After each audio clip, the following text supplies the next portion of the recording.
Hey guys, Kerry Werner, Bikeflights brand ambassador, here with a video topic that you no doubt have mulled over, but not sure if you've thought all the way through, and that's whether to ship or fly with your bike. There are a lot of things to consider when traveling with your bike.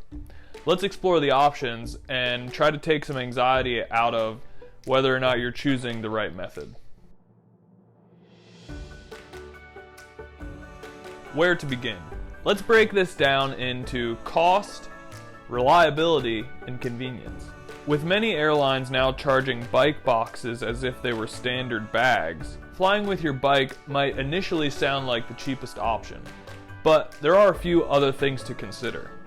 When weighing the real cost of shipping your bike, it's important to factor in the costs not directly associated with checking your bike onto a plane.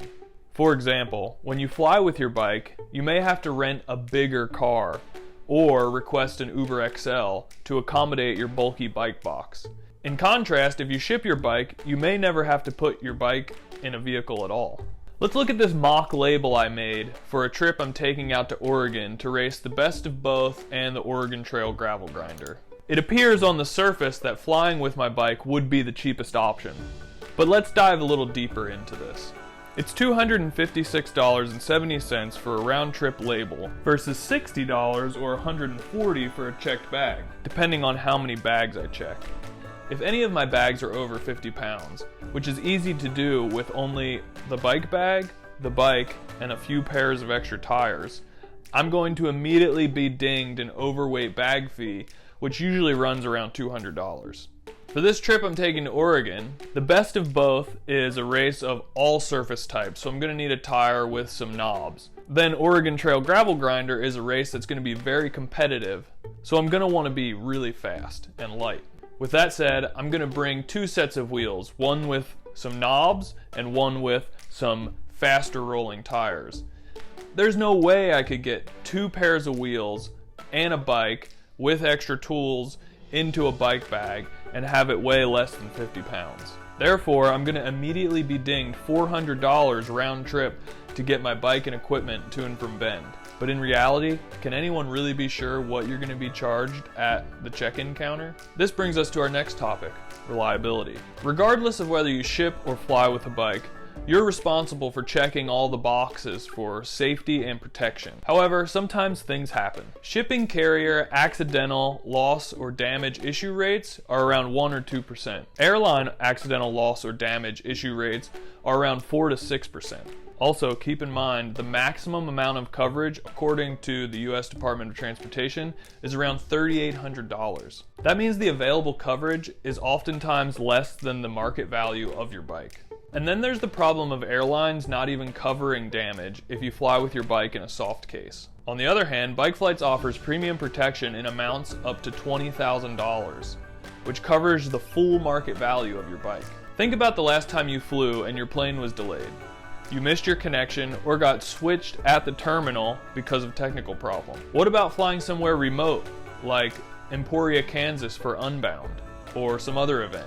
A lot of the regional jets that fly to the remote locations don't have a lot of cargo space. And which bags do you think get bumped first? You guessed it, the bulky bike bags or boxes. So the next time you're planning logistics for your event, maybe consider shipping your bike ahead of time to avoid unwanted delays or tons of stress leading up to your event.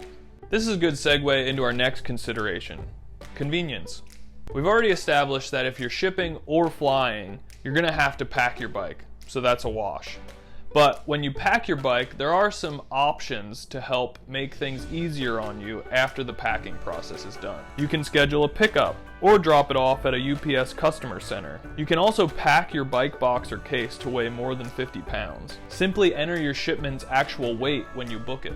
You can even pack things like sealant, tools, and CO2s, which you couldn't do if you were flying because of prohibited items or running up against weight restrictions. If you fly with your bike and you've packed it in a cardboard box, when you get to the airport, you're going to have to drag that box across the parking lot and through the airport on both sides of your trip, all the while juggling all the other checked bags you have. With the surge in popularity of e-bikes, a lot of people are wanting to take those bikes with them when they travel. However, because most e-bikes have a battery bigger than 100 watt hours, you actually can't fly with them. That means on the other side of your trip, you're going to have to either rent a bike entirely or set up some sort of battery rental.